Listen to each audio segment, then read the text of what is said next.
كانش نفسه يعيش في هوجورتس؟ مين فينا ما عادش سنين مستني جواب من البومة ومستني اسمه يطلع في قائمة الصحراء؟ مع كل سنة بتعدي كنا بنقول يمكن الجواب ضاع، يمكن البومة اتأخرت، يمكن في أمل. بس ولا جواب جه ولا بومة جت. البومة الوحيدة اللي جت لنا من شركة الكهرباء، واللي جه كمان إننا كبرنا، بس اللي جوانا لسه الطفل اللي عايز يعمل سحر ما كبرش. كده النهاردة مش هنستنى بومة ولا هنستنى جواب بيجي من السما، احنا اللي هنعمل السحر بإيدينا. ويا سلام بقى لو ظبط، نبقى أول دفعة سحر مصرية من غير هوكوردز.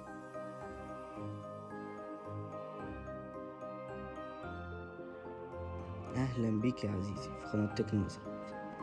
احنا هنا في القناة بنحاول ان احنا ناخد الحاجة اللي هي خيالية او الحاجة اللي هي بعيدة عن المنطق او بعيدة عن الواقع بتاعنا، موجودة في الافلام او مسلسلات او اي حاجة مختلفة، وبنحاول ان احنا ندمجها او نطلع منها نسخة حقيقية ملموسة من العلم، وده هو السحر بتاعنا. طيب هنتكلم النهاردة عن ايه؟ عن 3 تعويذات في افلام هاري بوتر. تعويذة اسمها لوموس، وتعويذة اسمها اكيو، وتعويذة اسمها وينجارديوم ليفيوسا. حلو الكلام. لوموس دي عبارة عن عصاية بتنور، واكيو دي بتجيب لك الحاجة لغاية عندك وانت قاعد في مكانك، وينجارديوم ليفيوسا دي بتطير الحاجة. طيب تعال نشوف بقى ازاي هنخلي الحاجة دي بطريقة علمية.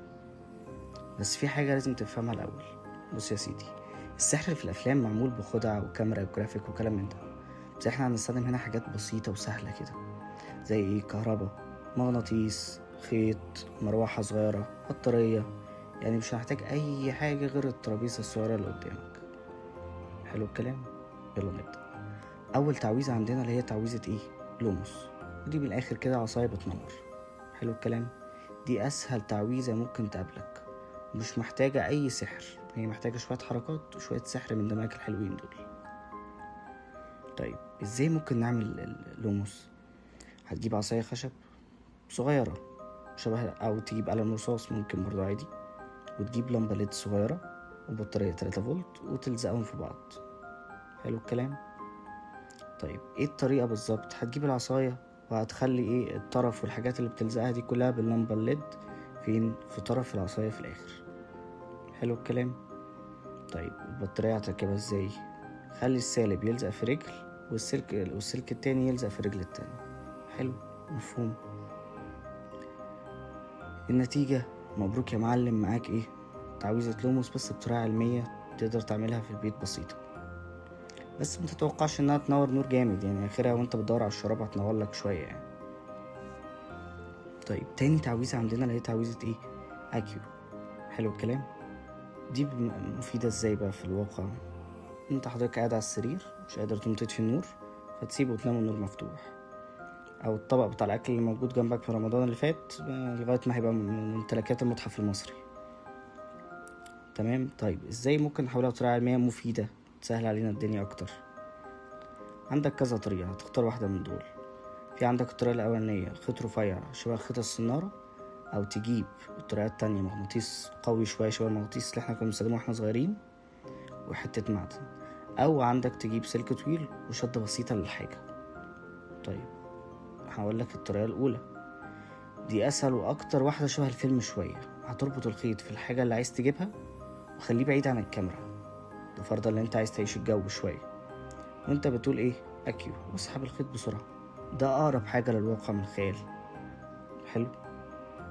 ممكن بعدين الحاجة تتطور اكتر، بس ده اقرب حاجة دلوقتي. طيب الطريقة التانية بالمغناطيس، لو عايزها شكلها علمي اكتر، هات مغناطيس وحط حتة من المعدن صغيرة في الحاجة، قرب العصاية اللي فيها المغناطيس وهتلاقي الحاجة بتزحف عليك كأنها بتتسحب بالتعويذة. حلو الكلام؟ ويا باشا عندك نسخة اقتصادية من اكيو دلوقتي. دي اقرب وابسط حاجة. طيب تالت تعويذة عندنا اللي هي وينجارديوم ليفيوسا. حلو الكلام؟ التعويذة دي معناها ايه؟ دي تعويذة رفع. دي عبارة عن ايه؟ حاجة بنرفعها واحنا قاعدين في مكاننا من غير ما نلمسها. طيب ازاي ممكن نطبقها في حاجة علمية؟ حضرتك هتجيب مروحة صغيرة شبه بتاعة اللعبة الصغيرة خالص، وهتجيب موتور لعبة صغير وخيط رفيع. حلو الكلام؟ طيب التفصيل ازاي بقى؟ هتجيب الريشة الخفيفة وثبت تحتها المروحة الصغيرة اللي بتلف بسرعة بتاعت اللعبة، وشغل المروحة. تالت ريشة بتترفع سنة صغيرة بتتحرك في الهواء، ده يا معلم اسمه الاير فلو. تمام. طيب الطريقة التانية، اربط الريشة بخيط رفيع وارفعها وانت بره الكادر، واللي فيوسها براحتك بقى وربنا معاك بقى. انت بقى في الحلقة اللي جاية ومتنساش السحر الحقيقي مش في الأفلام، السحر الحقيقي انك تفهم وفي دماغك. مش شرط تكون الحاجة اللي انت بتعملها في الواقع حاجة كبيرة، بس كفاية اللي انت بتتخيل